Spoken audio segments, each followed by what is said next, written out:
Wizara ya ulinzi ya Saudi Arabia imesema mifumo yake ya ulinzi wa anga imefanikiwa kukamata makombora mawili ya cruise kusini mwa mji mkuu wa Riyadh, huku mvutano wa kikanda ukiendelea kuongezeka kutokana na vita vinavyoendelea kati ya Iran, Israel na Marekani. Kwa mujibu wa taarifa za Reuters na AFP, mamlaka za Saudi Arabia pia zilidungua drone 9. Maafisa wa kusema makombora na drone hizo zilirushwa kutoka wapi. Katika hatua nyingine, mamlaka za Dubai zimesema shambulio la drone karibu na ubalozi mdogo wa Marekani limesababisha moto mdogo ambao ulizimwa haraka, huku hakuna mtu aliyejeruhiwa. Ofisi ya habari ya serikali ya Dubai imethibitisha Jumanne kuwa vikosi vya dharura vilifika mara moja baada ya tukio la drone kusababisha moto karibu na jengo la ubalozi huo.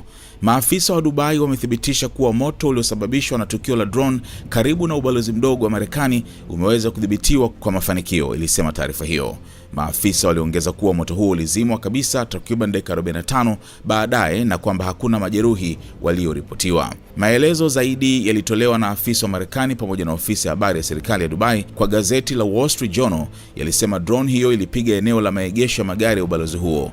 Video zilizosambaa kwenye mitandao ya kijamii zilionyesha moshi mweusi ukipanda karibu na eneo hilo. Shirika la utangazaji la serikali ya Iran IRIB liliripoti kuwa drone ya Iran ndiyo iliyoshambulia ubalozi huo, kwa mujibu wa gazeti la The New York Times. Wakati huo huo, Israel imesema Iran imeanzisha mashambulizi ya kulipiza kisasi kufuatia wimbi jipya la mashambulizi ya anga yaliyofanywa na Israel.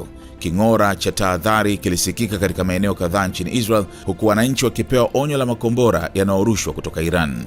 Wananchi walitumiwa ujumbe kwenye simu zao ukitaka waende haraka kwenye maeneo ya kujikinga na kubaki humo hadi watakapopewa taarifa nyingine. Israel pia ilisema ilifuatilia makombora yaliyorushwa kutoka Lebanon, ambako mashambulizi ya Israel yamelenga kundi la Hezbollah. Jeshi la Israel lilisema makombora hayo yalidunguliwa na hakuna taarifa za majeruhi zilizoripotiwa mara moja. Wakati huo huo, shirika la Human Rights Activists New Agency HRANA lenye makao yake Marekani limesema idadi ya vifo vya raia nchini Iran imeongezeka kwa kiasi kikubwa. Kwa mujibu wa shirika hilo, raia 1097 wameuawa nchini Iran tangu Februari 28, wakiwemo watoto 181 wenye umri chini ya miaka 10.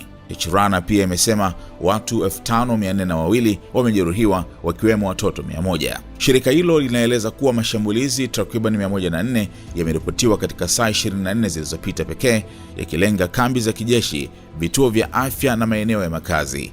Mamia ya vifo vingine bado vinafanyiwa uhakiki. Katika eneo la Ghuba, Qatar imetangaza kuwa vikosi vyake vya usalama vimewakamata watu wanaodaiwa kuunda seli mbili za ujasusi zinazohusishwa na kikosi cha walinzi wa mapinduzi ya Kiislamu cha Iran IRGC. Shirika la habari la serikali ya Qatar limesema washukiwa 7 walipewa jukumu la kukusanya taarifa za kijasusi kuhusu miundombinu muhimu ya taifa na ya kijeshi.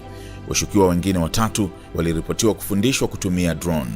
Wakati wa uchunguzi, mamlaka zilisema washukiwa walikiri kuwa na uhusiano na IRGC na kukiri kupewa jukumu la kufanya ujasusi na vitendo vya hujuma. Kwingineko, kituo cha shirika la ujasusi la Marekani CIA kilichopo ndani ya ubalozi wa Marekani mjini Riyadh kinaripotiwa kulengwa katika shambulio la drone mapema wiki hii.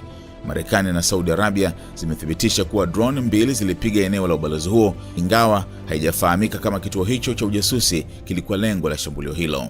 Kwa mujibu wa tahadhari ya Wizara ya Mambo ya Nje ya Marekani iliyonukuliwa na gazeti la Washington Post, shambulio hilo lilisababisha uharibifu wa miundombinu ya jengo hilo, sehemu ya paa kuanguka na moshi kujaa ndani ya ubalozi. Wafanyakazi waliagizwa kubaki katika maeneo ya kujikinga. Nchini Marekani, kamanda wa kamandi kuu ya jeshi la Marekani CENTCOM ametoa taarifa mpya kuhusu operesheni ya kijeshi dhidi ya Iran. Katika video iliyochapishwa kwenye mtandao wa X, Admiral Brad Cooper amesema saa 24 za kwanza za operesheni hiyo zilikuwa karibu mara 2 ya ukubwa wa mashambulizi ya shock and awe yaliyofanywa nchini Iraq mwaka 2003. Cooper amesema majeshi ya Marekani yameshambulia karibu shabaha 2000 nchini Iran na kuharibu meli 17 za kijeshi za Iran. Leo hakuna hata meli moja ya Iran inayofanya operesheni katika Ghuba ya Uarabuni, mlango wa bahari wa Hormuz au Ghuba ya Oman, alisema. Operesheni hiyo inahusisha zaidi ya wanajeshi 50,000, ndege za kivita zaidi ya 200, meli 2 za kubebea ndege za kivita na ndege za mabomu jambo linaloifanya kuwa mkusanyiko mkubwa zaidi wa nguvu za kijeshi za Marekani Mashariki ya Kati katika kizazi cha sasa. Aliongeza kuwa Marekani imeharibu kwa kiasi kikubwa mifumo ya ulinzi wa anga ya Iran pamoja na mamia ya makombora ya masafa marefu, vifaa vya kurushia makombora na drone.